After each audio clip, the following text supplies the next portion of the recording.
hazme como a uno de tus jornaleros. Cuando se vino a su padre y aún estaba lejos, lo vio su padre y fue a misericordia. Corrió y se echó sobre su cuello y le besó. Y el hijo le dijo, Padre, he pecado contra el cielo y contra ti, y ya no soy digno de ser llamado tu hijo.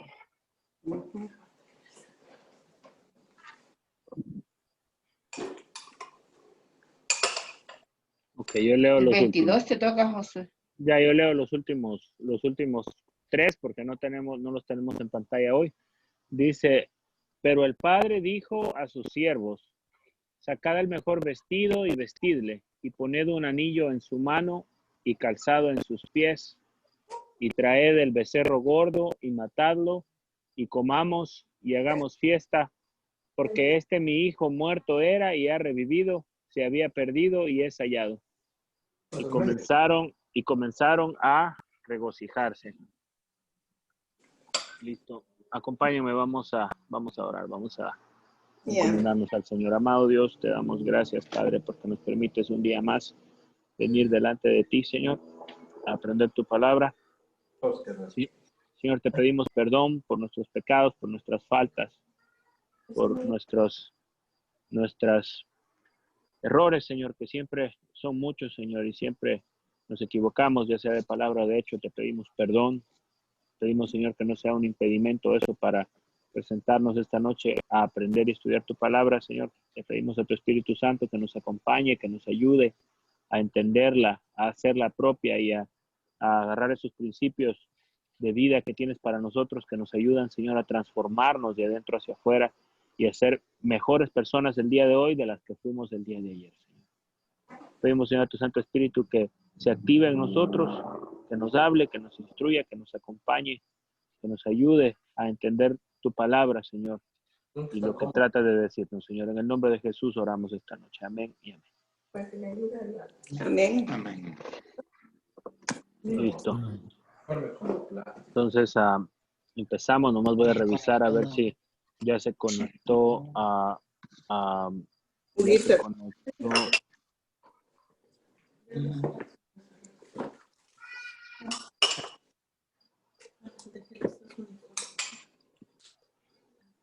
Vamos a ver si ya se conectó Cari. Cari parece ser que no está por ahí. Ok, entonces vamos a empezar con la parábola. En este capítulo, pues, el Señor se refiere tres parábolas a a la gente, ¿no? Y las tres parábolas que se refiere tienen que ver con el gozo que hay en los cielos y las intenciones del Señor de acercarse y salvar a esas personas que están perdidas, ¿no? A esas personas que están lejos de Él y que Él está tratando de alcanzar. Y estudiábamos el día de ayer y una de las cosas más impactantes era cómo el Señor estaba rodeado de personas de dudosa reputación y de personas que en su sociedad eran considerados lo peor, lo más vil, lo más malo. Y el Señor estaba en medio de estas personas y Él no tenía ningún tipo de escrúpulos porque le llamaran impuro o porque la gente pensaba que se contaminaba simplemente con el hecho de estar sentado ahí en medio de ellos, sino por el contrario, ¿verdad? El Señor estaba ahí con un propósito y era con el propósito de alcanzar a estas personas que necesitaban del Señor y poderlos traer hacia sí mismo. Y los fariseos era un concepto que no podían entender. Y pues cualquier misionero, para poder irse de misionero, tiene que entrar y estar a donde está la misión, a donde está la necesidad, a donde venden las drogas, a donde está la prostitución, a donde está el alcoholismo, a donde están los pleitos, los problemas familiares, a donde está la violencia, a donde está la guerra, a donde está la hambruna, a donde está la brujería, a donde está la maldad. Ahí es donde debe de estar el misionero, porque ahí es donde está el trabajo, ¿no? Y de la misma manera el Señor decía que el Señor había venido a llamar a pecadores al arrepentimiento, ¿verdad? No a los, entre comillas, justos, porque pues ellos, los enfermos, decía el Señor, no necesitan sanidad, ¿verdad? No necesitan alguien que los cure, sino que los que necesitan son, los enfermos son los que necesitan quien los cure, no los sanos. Y es precisamente porque el Señor está en ese lugar y está acercándose a esas personas, en medio de ellos, predicando, hablando, sanando enfermos, echando fuera demonios, que es lo que el Señor hacía cuando avanzaba al reino de Dios, ¿no? Y los fariseos le acusaban y le decían, en medio de pecadores está y habla en medio de los pecadores. Y por eso el Señor empieza a hablarles en parábolas y les da estas 3 parábolas. Las primeras 2 ya las estudiamos ayer. La primera era la de la oveja perdida. Y la segunda era la de la dracma, la del dracma perdido, de la mujer que busca esa moneda. Y hablamos ayer sobre lo que significaba ser una oveja y cómo el Señor compara al pueblo de Israel con ovejas, que son ovejas de su prado. Y hablamos que las ovejas son animales muy frágiles, animales muy dóciles, animales muy susceptibles y básicamente son la presa perfecta, ¿no? Las ovejas no tienen cómo defenderse por sí mismas, no tienen sentido de orientación, no tienen ningún mecanismo de defensa, simplemente son susceptibles a cualquier tipo de depredador. Aún depredadores mucho más pequeños que ellas pueden atraparlas porque no tienen ningún tipo de defensa. Y curiosamente el Señor nos compara a nosotros con ovejas. Y Él se compara a sí mismo con un buen pastor que deja a 99 ovejas que están bien, que están seguras y va en busca de la que se le perdió. Y corre y sube montañas y baja collados hasta que la encuentra. Cuando la encuentra, la pone en sus brazos, la pone en sus hombros y la trae de regreso al redil. Y no solamente la trae al redil, sino que hace una fiesta, se goza, se alegra de poder haber ido a rescatar una oveja que se le había perdido. Y hablaba el Señor también diciendo que cuando un pecador se arrepiente de su mal camino, hay fiesta en los cielos. Y hablábamos también de la mujer que buscaba la dracma, que era el equivalente a 15 centavos. Y esa mujer la buscaba por arriba y por abajo de su casa y barría y no descansaba hasta que encontraba esa moneda que había perdido. Una moneda que para otras personas pudiera ser insignificante, pero no para la mujer que la perdió. Era tan importante que dejó de hacer absolutamente todo lo que estaba haciendo para encontrarla. Y de esa misma manera, el Señor con esa urgencia, con esa ansiedad, con esa insistencia, el Señor busca a aquellos que lo necesitan, aquellos que están, pues, entre comillas, o básicamente perdidos porque no le conocen al Señor todavía, ¿no? Y hace el Señor esas 2 comparaciones y justo después de esas empieza con esta parábola. Y esta parábola es un poco distinta porque es la primera que implica personas. Las 2 anteriores era una sobre un pequeño animal y la otra sobre una posesión. Ahora esta habla sobre personas, ¿no? Y empezamos en el verso 11. Dice parábola del hijo pródigo. También dijo, un hombre tenía 2 hijos. Verso 11. Verso 12. Y el menor de ellos dijo a su padre, Padre, dame la parte de los bienes que me corresponde. Y les repartió los bienes. ¿Ok? Ok. Ya el Señor presenta ahí una imagen de un hombre rico que tiene 2 herederos, 2 hijos varones, de los cuales el menor de repente viene y le dice, Padre, herédame en vida, dame lo que me corresponde, que tienes guardado para mí cuando fallezcas, y dámelo en vida. Entonces, como usted sabe, eso no es una situación común, ¿no? Que un hijo le pida a un padre, herédame en vida, y aparte de eso, no solamente esa situación es infrecuente o no tan frecuente, sino también la siguiente parte, en el verso 13, donde el muchacho que acaba de recibir todo lo que le correspondía de parte de su padre, junta todo y se va. Vamos a ver rapidito el verso 13. Dice, no muchos días después, juntándolo todo, el hijo menor se fue lejos a una provincia apartada y allí desperdició sus bienes viviendo perdidamente. ¿Qué implica el verso 13? Que el joven haya tomado todas sus cosas, absolutamente todas sus cosas, y se haya ido lejos.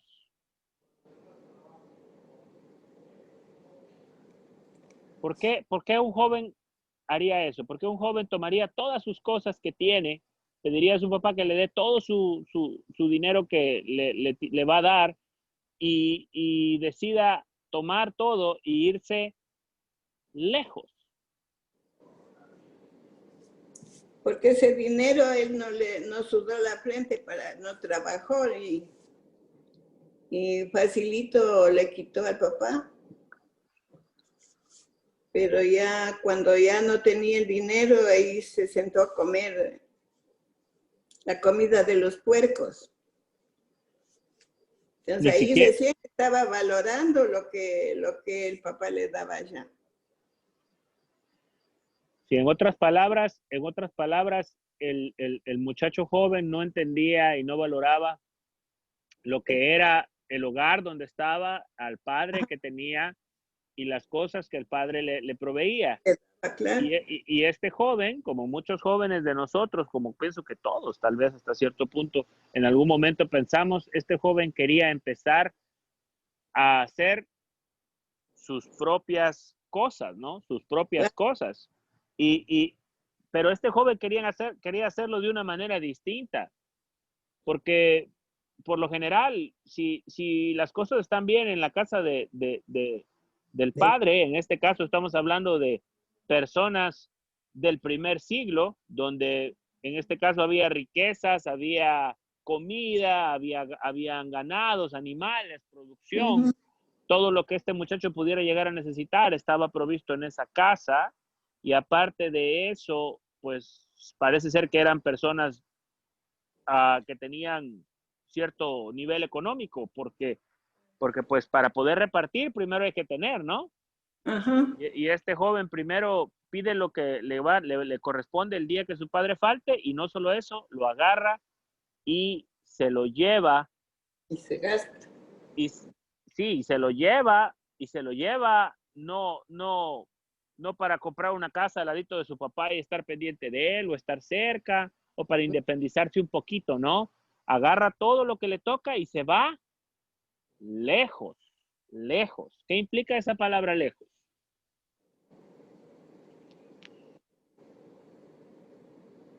Lejos, donde no sabía su papá, pues que era de él y tal era que no podía regresar.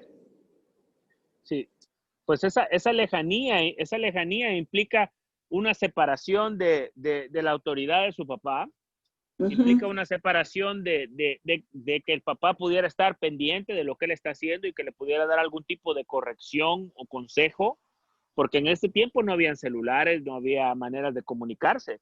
El joven estaba decidido a ir y hacer su propia voluntad, su propia vida, empezar a vivir las cosas a su propio gusto, ¿no?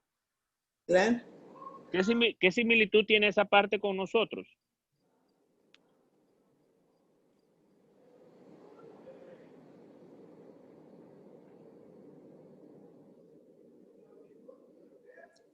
Que se ahorra trabajando.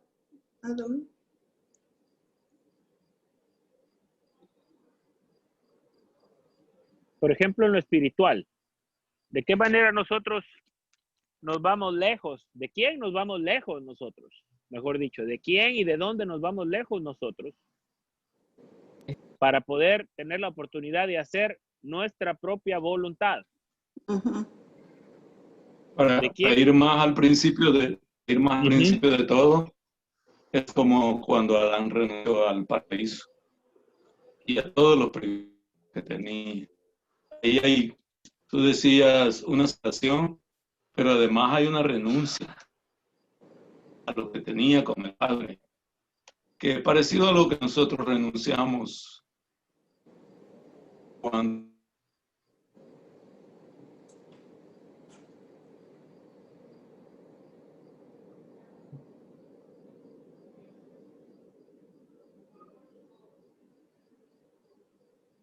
Se le cortó a mi papá. Ya se quedó. Sí, ya no tardan en regresar. Sí, se le cortó. Sí, yo completo la idea. Básicamente ahí, espiritualmente, el ser humano, pues por naturaleza, está alejado de Dios y no conoce de Dios. Y Claro. como no conoce de Dios y de la perfecta voluntad de Dios para la vida, que Ya. de uno mismo, ¿qué es lo que hace el ser humano? El ser humano trata de vivir su propia vida, ¿no? De hacer su propia voluntad, de avanzar hacia Ujú. donde básicamente le apunta la nariz, ¿no? Hacia donde uno quiere, lo que uno quiere y como uno lo quiere, a la manera que Ya. uno lo quiere, es lo que el ser humano hace. Ujú. Y sobre todo en la época de la juventud. Y es exactamente lo que este muchacho está haciendo. Está tomando todos los bienes que le corresponden, que su papá tranquilamente pudiera haber dicho, no, no te llevas nada, no te llevas nada y tienes que esperar y punto, ¿no? Pero no, por amor, el papá le entrega lo que le tenía que entregar, tal vez esperando que el muchacho lo va a administrar bien. Sin Claro. embargo, él no, lo agarra y se lo lleva y se va lejos, a donde nadie le tenga que decir nada, donde nadie le pueda corregir, donde nadie le pueda instruir, donde nadie le vea, y hace básicamente lo que él considera o lo que él quiere hacer. Listo, Ujú. listo. Y seguimos ahí. Dice verso 13. No muchos días después, juntándolo todo, el hijo menor se fue lejos a una provincia apartada. Se fue lejos a una provincia apartada. Se fue a un lugar donde no, ni siquiera mantenían la misma doctrina o la misma religión.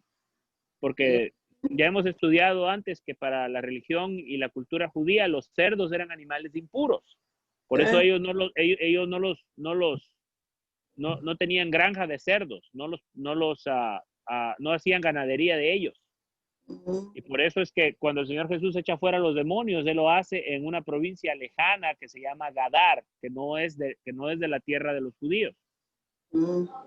Ahora, este hombre se va lejos, este muchacho se va lejos a esta provincia apartada y continuamos en el 13 y dice, y allí desperdició sus bienes viviendo perdidamente.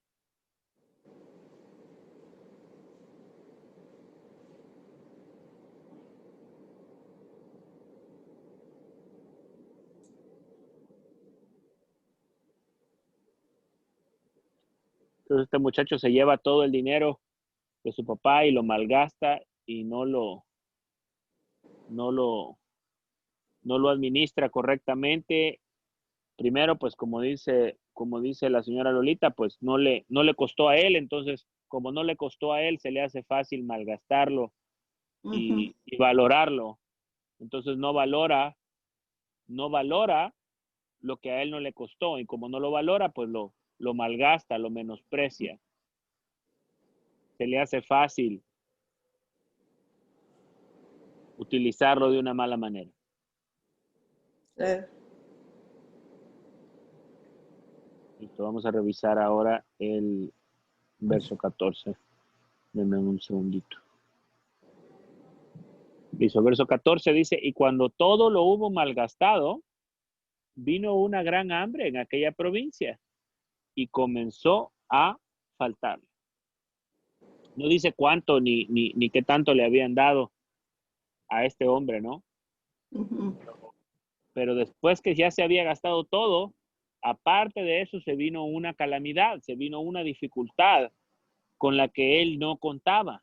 Se vino una hambre en toda la tierra que era algo con lo que él no contaba. Y ahora, aparte de que ya se había acabado todo lo que tenía, ahora él estaba con el problema adicional,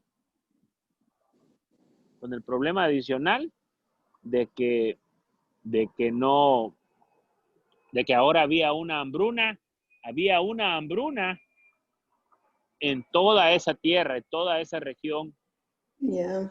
donde él estaba. Es decir, le estaba lloviendo sobre mojado por no planear, por no administrar bien y por no valorar el esfuerzo de su papá, ¿no? Por no valorar las cosas que su padre había trabajado con esfuerzo para poderle dar a él, para que él tuviera un futuro un poco más seguro. Sin embargo, este muchacho lo desperdició y lo utilizó y lo malgastó de una manera totalmente equivocada, ¿no?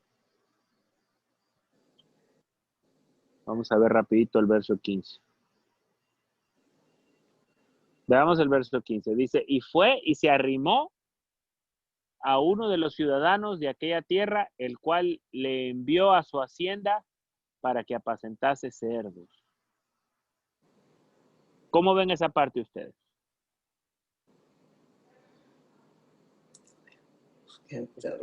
Este joven, después de ser el hijo en la casa de su padre, ¿verdad? Tener autoridad, tener todo lo necesario, vivir cómodamente y estar tranquilo sin preocuparse de nada. Este hijo pone en poca estima ese gran privilegio que tiene de ser hijo y decide alejarse de su padre, llevarse todo este dinero, malgastarlo, y ahora se enfrenta con una situación donde le toca ir a buscar un trabajo, pero no cualquier trabajo, sino un trabajo de lo más denigrante y de lo más bajo que pueda haber. Porque se va, dice el verso 15, sí, aquí está, el cual envió a su hacienda para que apacentase cerdos. ¿Cómo vemos ahí la diferencia del estatus de hijo al estatus de siervo o de contratado o de empleado? ¿Qué diferencia hay? Ese es el castigo que recibe de lo que hizo mal. Entonces ahí va a comprender recién lo que hizo muy mal el dinero que le dio el papá. Sí, más que todo eso es una consecuencia, ¿verdad? Es una consecuencia, correcto, de una mala decisión que este muchacho tomó. Ajá. Y curiosamente llega a uno de los ciudadanos de esa tierra y tal vez él hubiera esperado que le iban a dar otro trabajito más fácil, ¿no? O mejor pagado. Sin embargo, lo mandaron a apacentar cerdos. No sé si alguien alguna vez haya pasado por alguna porqueriza, ¿no? Por algo se llama porqueriza, ¿no? Claro. Porque apesta, ¿no? Porque es un trabajo duro y terrible estar ahí apacentando a los cerdos. Me llama mucho la palabra 15. En el verso 15 dice, y fue y se arrimó a uno de los ciudadanos. Se arrimó.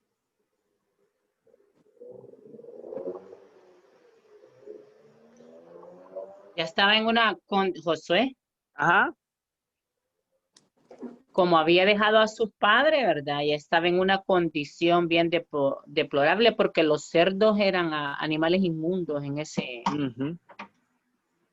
¿verdad? Claro, y siquiera estaba en su territorio. Un trabajo, sí, se había ido fuera, sí. Y era algo bien deplorable, ¿verdad? Lo que había, sí, en otras palabras, este hijo había abandonado todo, había abandonado la cultura de su padre, la religión de su padre, la fe de su padre, la casa de su padre, el país de su padre, y se había ido a otro lado a vivir de otra manera, a hacer cosas de otra manera, a donde se permitía, de hecho, hacer estas cosas con las que él se fue a malgastar el dinero, ¿no? Y ahora que ya se acabó todo y está en medio de una hambruna, no le queda de otra que ir a buscar ayuda a un vecino.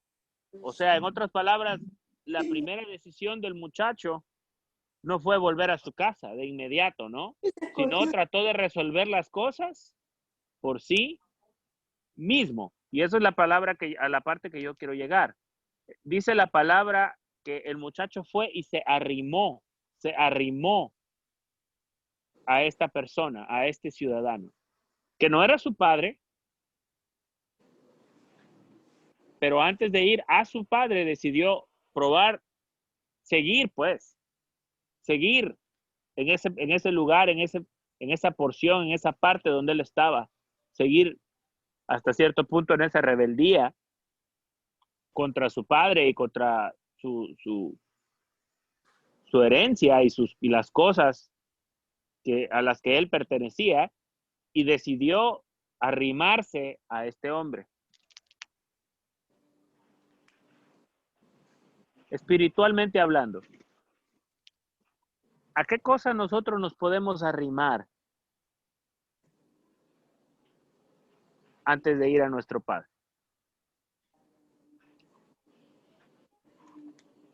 ¿A qué cosas podemos nosotros arrimarnos para que nos den el consuelo que necesitamos, la fuerza que necesitamos, la fe, a que nos ayuden a pasar un buen rato, a que nos alegren, a que nos provean económicamente o emocionalmente algo que necesitamos,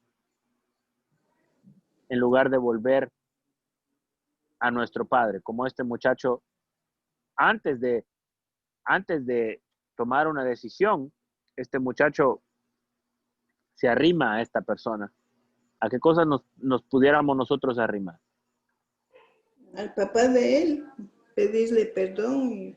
No, claro, eso es lo que debió hacer este muchacho. Claro. Desde un principio, pero en lugar de hacer eso, se aferra a tratar de resolver la cosa por sí mismo. Y para quedarse ahí donde está, se arrima a este hombre, que no es nada de él. Y claro, obviamente no le tiene ningún tipo de estima ni consideración. Ahora, trasladándolo al punto espiritual, en nuestra vida, cuando nosotros tenemos un problema, una dificultad, una angustia, cuando estamos tristes, cuando estamos enojados, cuando nos hace falta algo financieramente, cuando nos hace falta algo emocionalmente, cuando tenemos una necesidad, ya sea por consecuencia propia de algo que hayamos hecho nosotros, o simplemente porque es una dificultad de la misma vida, algo que no planeamos nosotros y vino por sí solo. Hay cosas a las que nosotros también nos arrimamos, como este hombre. Hay cosas a las que nosotros nos arrimamos que no son nuestro Padre. Y nos arrimamos tratando de arreglar, tratando de que nos hagan sentir mejor, tratando de arreglar, tratando de pasar el rato, de olvidar un rato, tratando de obtener consuelo. Acercarse a Dios. Esa es la solución, claro, esa es la solución, pero hay cosas a las que nosotros nos arrimamos que no son nuestro Padre. Claro, no. Y nos arrimamos a eso como si nos fuera a resolver algo. ¿No? No, pues solo Dios. Pero no nos va a resolver nada, exacto, es una pérdida de tiempo. Es una pérdida de tiempo. Y por eso les preguntaba, ¿a qué cosas pudiéramos nosotros arrimarnos? No me contesten. Es una pregunta para que nosotros meditemos. Y de hecho, al final, esa es una de las oraciones que vamos a hacer. De a qué cosas nosotros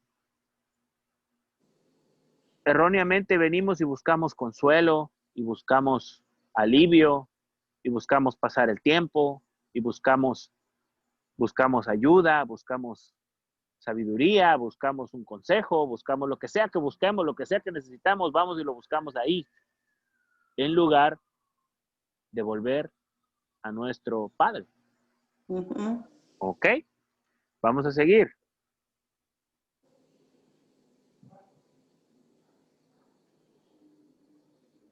Verso 16. Y deseaba llenar su vientre de las algarrobas que comían los cerdos, pero nadie le daba. Recordemos que esta tierra estaba en hambruna, estaba en una escasez terrible. Estaban pasando una gran dificultad, una dificultad para la que este joven no previó, no se preparó, no fue responsable y ahora, aún en medio de esta dificultad y esta hambruna y trató de resolver las cosas por su misma inteligencia, por su misma habilidad, y fue y se arrimó a este hombre que no tenía ningún tipo de estima ni consideración por él, en lugar de ir a su padre de inmediato, y le dieron trabajo de cuidar cerdos. Y era tanto que a él le pagaban su salario, pero no le daban de comer. Y él se moría de hambre y veía a los cerdos comer, y los cerdos comían y él no comía. A ese nivel de consecuencia, a ese nivel de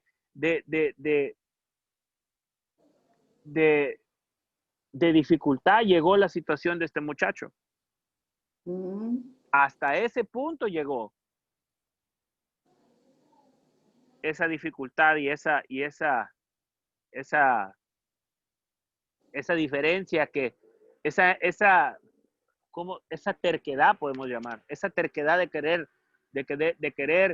de no regresar a su casa, esa terquedad de mantenerse firme en su propia idea, ese orgullo de decir yo solo puedo, y así aunque no coma, yo solo puedo, y yo hago las cosas a mi propio modo. Hasta ese grado de dureza le llegó a él mantener su punto de vista, no dar su brazo a torcer, no reconocer, ¿no? Hasta ese punto lo llevó.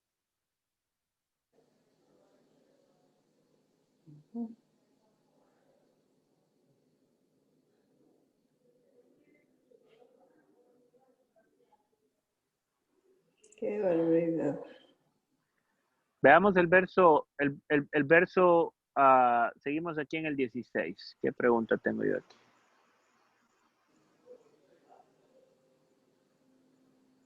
Ok, la necesidad de este muchacho había crecido de tal manera que tenía envidia aún de los cerdos, que aún los cerdos estaban en una mejor posición que él, que un día fue hijo, que un día gozaba del bienestar y de la seguridad de su hogar y de su casa, y en rebeldía contra su padre había llegado a este punto, ¿no? Y su necesidad, la necesidad de este muchacho era de satisfacer su hambre, pero lo que verdaderamente necesitaba este muchacho era volver a su padre, ¿no? Y llegar a este punto tan bajo en la vida, tocar fondo, como llaman en la vida, ¿no? Es un momento de reflexión, un momento de consideración y de pensar y de verdaderamente sentarse y decir, ¿es esto para mí? ¿Es esto lo que yo quiero? ¿Qué debo de hacer, no? Y luego dice el verso 17, que volviendo en sí, dijo, ¿cuántos jornaleros en casa de mi padre tienen abundancia de pan? Y yo aquí perezco de hambre. ¿Qué recordó el muchacho sobre la casa de su papá, que en un tiempo despreció y que en un tiempo decidió que no era lo mejor para él y decidió marcharse y llevarse todo cuanto tenía? ¿Qué recordó de esa casa?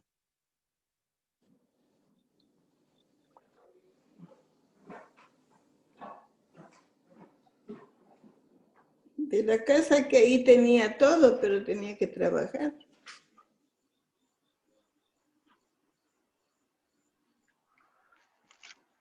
Recordó que su padre, que tal vez era un hombre severo, estricto, era justo, era bueno. Le recompensaba aún a sus esclavos, les recompensaba a sus trabajadores, les trataba bien, les daba abundancia de pan. Y él que una vez fue hijo y había errado el camino, no tenía ni siquiera para comer. ¿Qué significa volver en sí?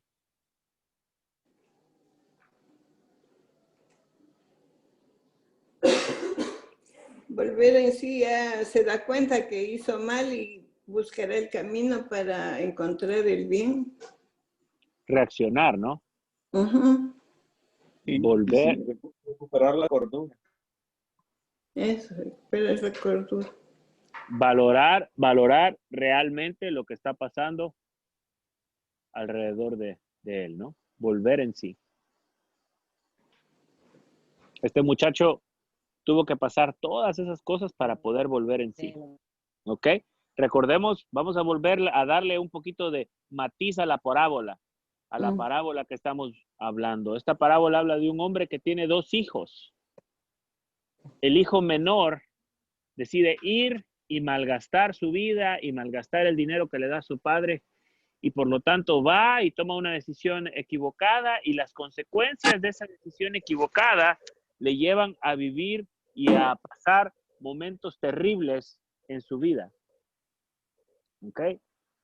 El segundo hijo, ¿a quién apunta? De las personas que empezábamos a hablar en el capítulo, de los pecadores y publicanos que se juntaban junto con el Señor, que era el grupo A, o de los fariseos que decían, míralo, se junta con los pecadores, se junta con los malos. ¿A quién apunta ese muchacho joven?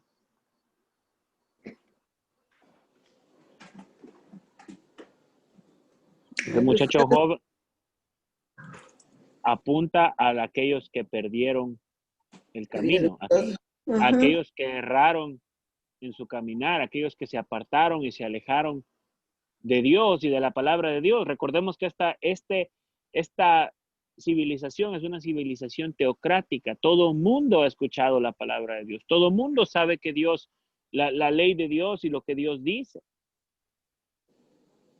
Pero estos hombres deliberadamente han decidido ignorar la palabra de Dios y vivir su propia vida. Y mientras viven su propia vida ignorando la palabra de Dios, han llevado la consecuencia que eso significa. Y han tenido las dificultades, los problemas que implican no obedecer, al menos en ese contexto, lo que la palabra de Dios les decía a ellos. Por eso ellos son el joven, ellos son el hijo pródigo, porque dice la palabra de Dios que al pueblo de Israel Dios los consideraba hijos. Pero estos son hijos para el Señor, son ovejas para el Señor, son posesión preciada para el Señor, pero que se le han extraviado, que se le han equivocado el camino, que se le han alejado.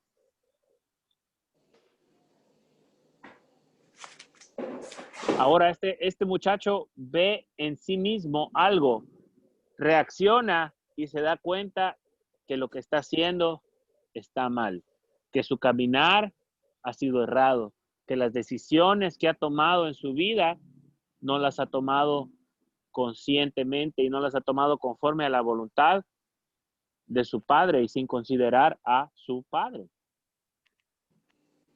Y se da cuenta que la realidad es que muchas de las cosas que está sufriendo ese día son consecuencia de sus mismos actos. Y dice, ¿cuántos jornaleros en casa de mi padre tienen abundancia de pan y yo aquí perezco de hambre? Ok. Verso 18 dice, me levantaré e iré a mi padre. Y le diré, Padre, he pecado contra el cielo y contra ti. ¿Qué implica la respuesta que él tiene planeada dar a su padre?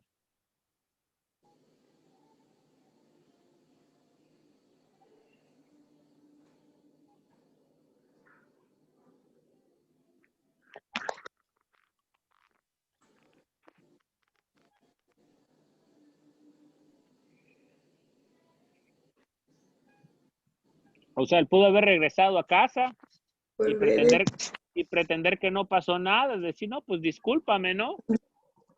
Y ya, ¿no? O pudo haber ido acercándose de a poquitos y de a poquitos y de a poquitos y tratar de pensar, bueno, me fue mal, pero ni modo, no pasó nada.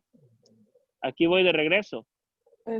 ¿Qué implica la respuesta de este muchacho? ¿Por qué el muchacho dice, me levantaré, iré a la casa de mi padre y diré, Padre, he pecado contra el cielo y contra ti? 19, ya no soy digno de ser llamado tu hijo, hazme como a uno de tus jornaleros. Sí, en el 17 recapacita, porque en el 17 se da cuenta que está haciendo mal. ¿Qué implica el 18? Levantarse e ir. Y no solamente levantarse e ir, sino ir y decirle al Padre, me equivoqué, fallé, erré, tomé una decisión equivocada, perdóname, no me merezco ser tu hijo. Hazme, tómame, pero tan siquiera como un esclavo, pero no como hijo porque yo no me merezco ser tu hijo, no me lo merezco. ¿Qué implica esa parte?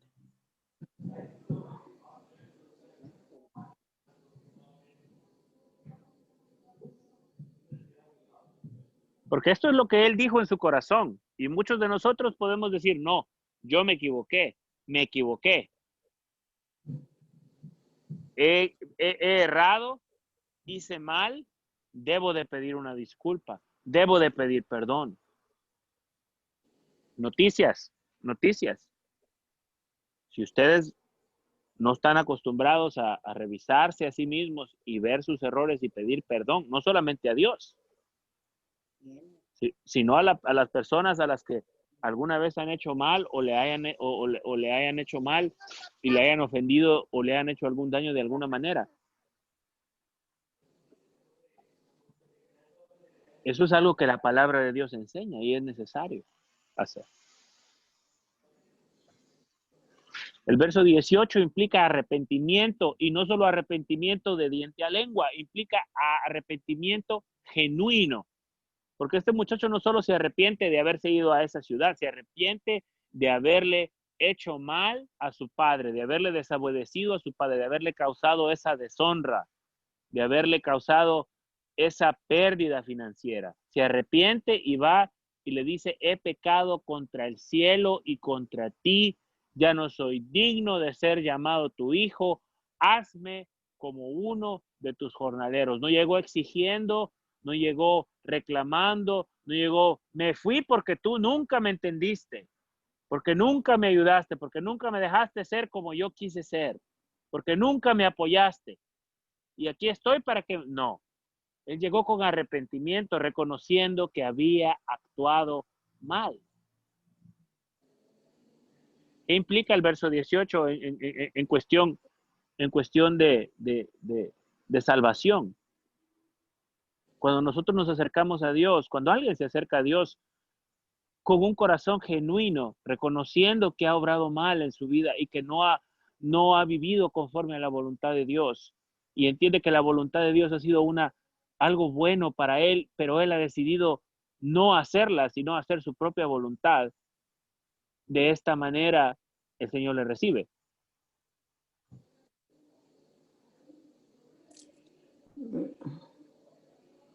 Dice, hazme como a uno de tus jornaleros. Ya no vino a reclamar o a exigir su posición como hijo, sino que entendía que no se la merecía más. Y pedía clemencia, básicamente. Padre mío, perdóname, te lo suplico, es lo que está diciendo este muchacho. Ten misericordia de mí.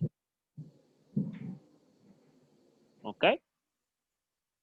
Verso 20, ¿qué implica el verso 20? Se levanta y va. No se queda solamente en una voluntad de decir, como quisiera ir a donde mi papá y decirle todo esto, pero no, aquí me voy a quedar, o aquí me quedo. O sí, pero no sé. No, se levanta y se va. Eso implica una decisión, arrepentimiento genuino y decisión. Dice el verso 20, y levantándose vino a su padre, y cuando aún estaba lejos, lo vio su padre, y fue movido a misericordia, y corrió, y se echó sobre su cuello y le besó. ¿Qué opinan ustedes de la reacción del papá? Seas desalegrado porque hijo es hijo, como sea.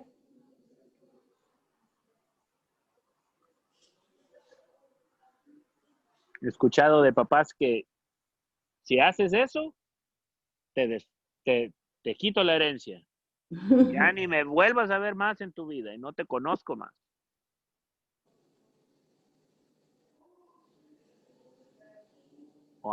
Viste, yo te dije, no te fueras. No, ¿verdad?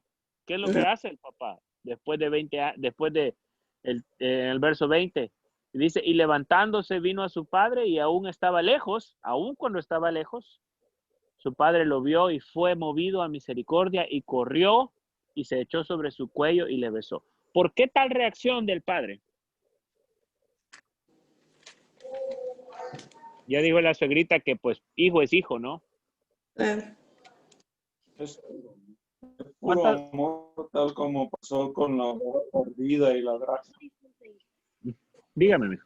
I made the worst and truly and most chaotic level inside of Mario Makers 2. Cool, we'll check it out, okay? Ya It's voy a called entrar. Red Bed. Okay, mijo. Ya entro, okay? It's really hard and it's so chaotic. I'll be right there, okay?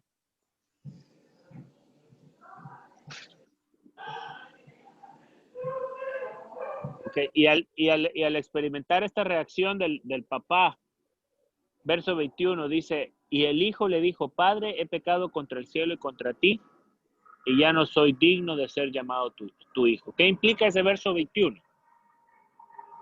¿Por qué después de que el hijo ve que el padre le recibe y le abraza y llora y le perdona con solo ver que el papá ya le está revisando, abrazándole a él ya podía haber dejado las cosas así y no decir nada, ¿verdad? No decir nada, ya aprovechar y decir, no, pues ya no tengo que decirle nada.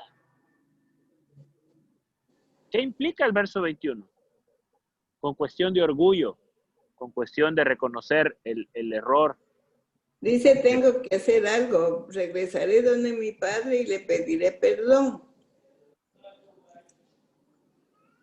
Y yo creo que eso es lo más lógico para estar sufriendo por donde otros.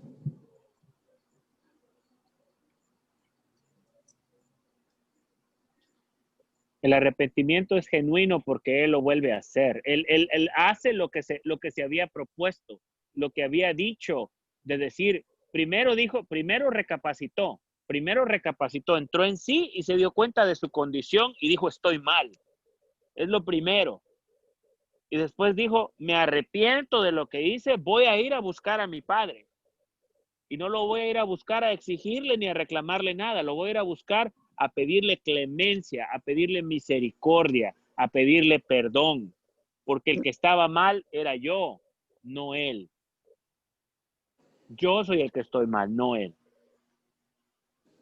Y cuando ve la reacción del padre que abraza y le besa, pudo haber dicho, no, pues ya estuvo, ya la hice, ¿no? Chévere, ya no tengo que humillarme, me quedo como hijo de una, ya la hice, ¿no? No. Él lo que se propuso en su corazón al arrepentirse era genuino, su arrepentimiento era genuino, porque él se sentía mal de lo que había hecho, se sentía culpable.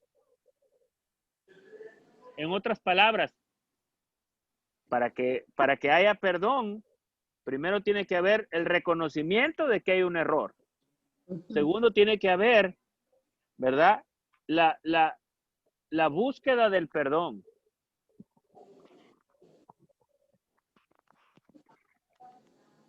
Y luego la voluntad también, la voluntad de perdonar. Ahora el Padre está movido a misericordia. El Padre está listo para recibir a su hijo con los brazos abiertos. Quién sabe cuántos días, cuántas noches este hombre esperaba alguna noticia de su hijo. Sin saber si el hijo vivía o moría, ¿no? Y le dice el verso 21, y el hijo le dijo, Padre, he pecado contra el cielo y contra ti, y ya no soy digno de ser llamado tu hijo. Implica también que el muchacho dejó de hacer lo que estaba haciendo, se giró y caminó hacia la otra dirección. Dejó de hacer y de estar a donde estaba y cambió de donde estaba y empezó a avanzar hacia la dirección de su padre. Y entonces en el 21 le dice, Padre, he pecado contra el cielo y contra ti, y ya no soy digno de ser llamado tu hijo. Y el padre pudo haber dicho, ok, tienes razón, y vas a trabajar conmigo, pero tú ya no eres mi hijo. Pero no, en el verso 22 dice, el padre dijo a sus siervos, sacad el mejor vestido y vestidle, y poned un anillo en su mano y calzado en sus pies. Y traed el becerro gordo y matadlo y comamos y hagamos fiesta.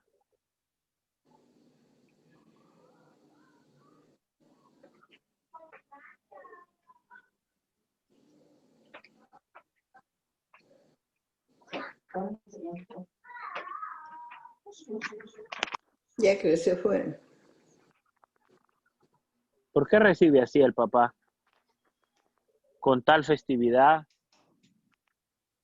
poniendo anillo en la mano, poniendo vestido, zapatos, matando al becerro más gordo, haciendo una fiesta, una alegría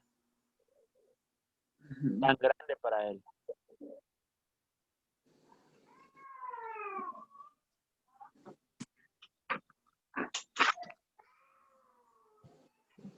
¿Qué le pasó?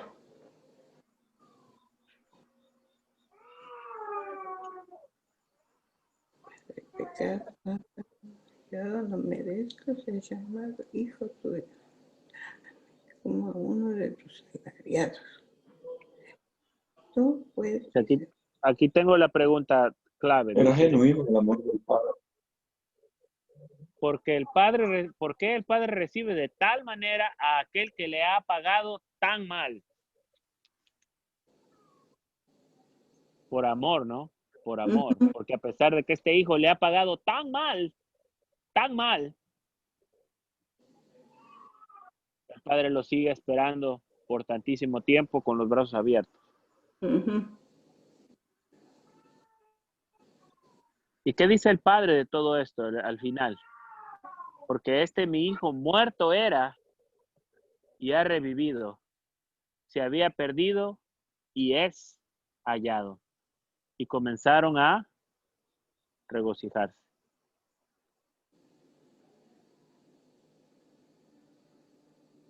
¿En qué estado espiritual, en qué estado estaba este muchacho?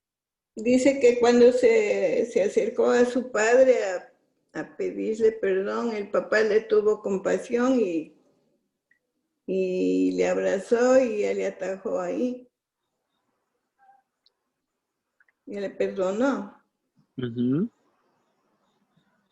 Sí, esta es una parábola, por lo tanto es una figura, es una similitud de un evento natural que Dios utiliza para reflejarnos una realidad espiritual. La realidad espiritual que nos refleja es que el Señor espera con los brazos abiertos a esos hijos que se le han perdido, ¿no?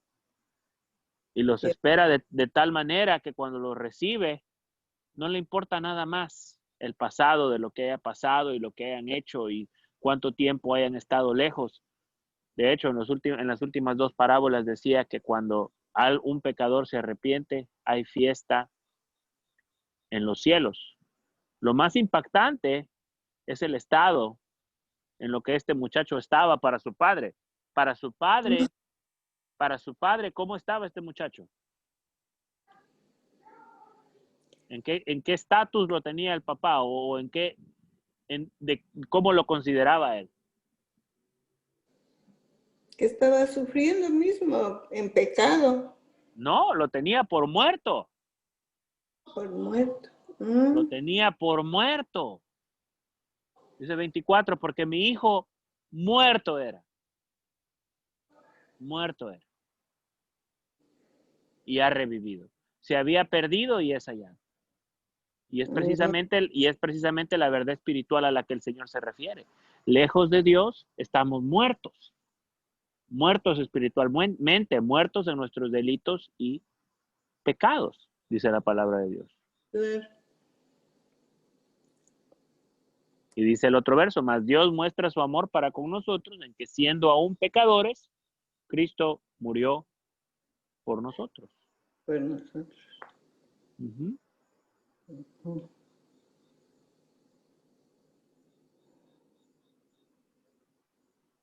En otras palabras, cuando hay un arrepentimiento genuino, un cambio de dirección, y cuando alguien reconoce su estado, su condición, y se da cuenta en realidad de dónde está y de lo que es y de lo que hace, y busca a Dios con Ujú. todo su corazón, Dios no lo echa afuera. No. Por el contrario, lo recibe con brazos abiertos. Lo recibe porque lo ha estado esperando por mucho tiempo y lo ha estado buscando por mucho tiempo. Y es por eso que el Señor Jesús se sentaba y comía con estos hombres, porque los ha estado buscando Ujú. y había venido a buscarlos. Y es por eso que nosotros hacemos este estudio, porque Dios nos estaba buscando a nosotros. Dios nos estaba buscando sin importar lo que hacíamos, dónde andábamos, lo que pensábamos, cómo actuábamos, aún cómo actuamos hoy, las cosas que dijimos hoy, cómo pensamos hoy, lo que Ujú. hicimos hoy. Aún sin importar eso, el Señor nos recibe con los brazos abiertos. ¿Ya? Listo. Le vamos a dejar hasta aquí. Ya. ¿Ok? Ya. Ya no sé qué. Vamos a orar. Amado Señor, te damos gracias, Padre, por la oportunidad que nos das de aprender tu palabra. Te damos gracias, Señor, porque entendemos, Señor, que cuando estábamos lejos de ti, Señor, estábamos muertos, Señor, en delitos y pecados, Señor, y vivíamos, Señor, haciendo nuestra propia voluntad, Señor, y pensábamos, Señor, en nosotros mismos y en que nosotros teníamos la razón y en que no tratábamos, Señor, de agradarte a ti, sino tratábamos de agradarnos y hacer lo que nosotros mismos pensábamos, Señor.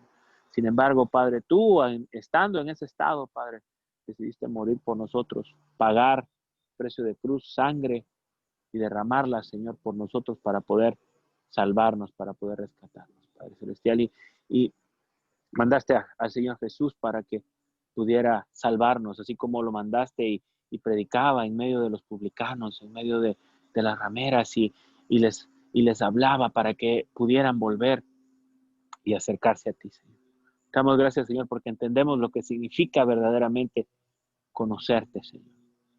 Te pedimos, Señor, que no nos dejes, Señor, arrimarnos a otras cosas que no sean tú, a no buscar consuelo en otras cosas que no sean tú, a no resolver nuestros problemas en otro lado que no es contigo, a no tratar de seguir empecinadamente en el mismo camino que no nos ha traído ningún resultado, en el cual hemos andado por muchos años y que todavía no nos llena.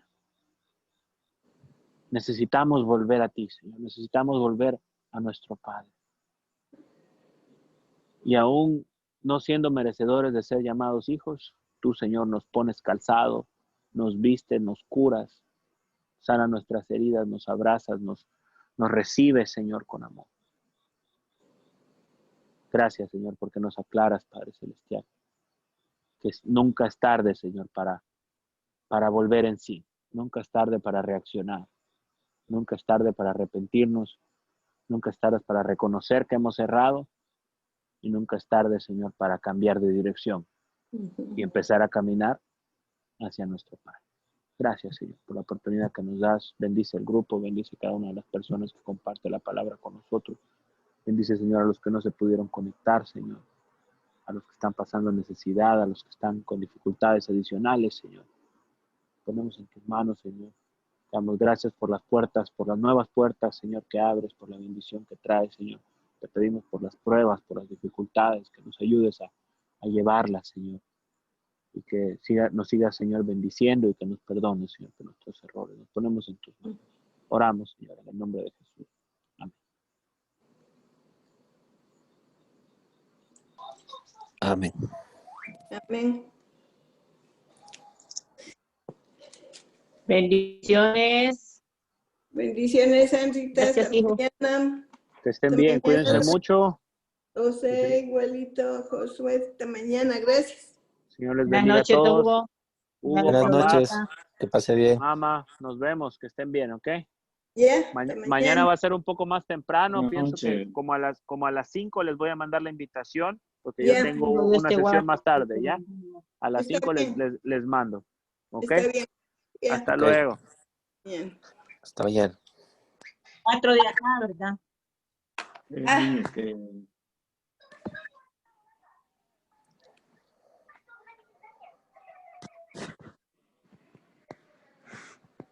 Está la gorda. Hasta mañana, don José.